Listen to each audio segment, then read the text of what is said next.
প্রিয় ভিউয়ার্স, আসসালামু আলাইকুম। চলুন জেনে নেই ভারতের বিপক্ষে বাংলাদেশের একাদশ কেমন হতে যাচ্ছে।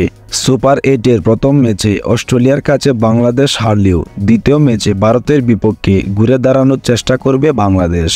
আর এজন্যই বাংলাদেশের ব্যাটিং ব্যর্থতা দূর করার জন্য বাংলাদেশের একাদশে আনতে হবে আমূল এক পরিবর্তন।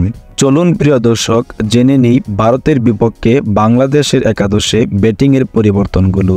বাংলাদেশ দলের বড় সমস্যা হচ্ছে ব্যাটিং বিপর্যয়।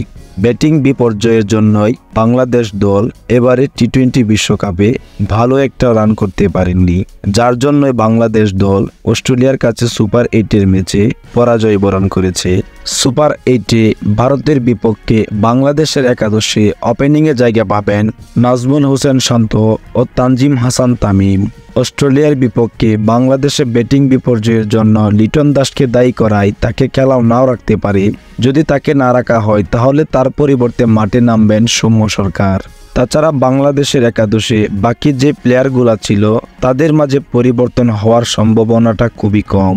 সুপ্রিয় দর্শক, বাংলাদেশের ব্যাটিং বিপর্যয় যদি কেটে যায় তাহলে ভারতের বিপক্ষে আমাদের জয়লাভ করাও সম্ভব, কারণ আমাদের বোলিং লাইন আপ হচ্ছে খুবই শক্তিশালী।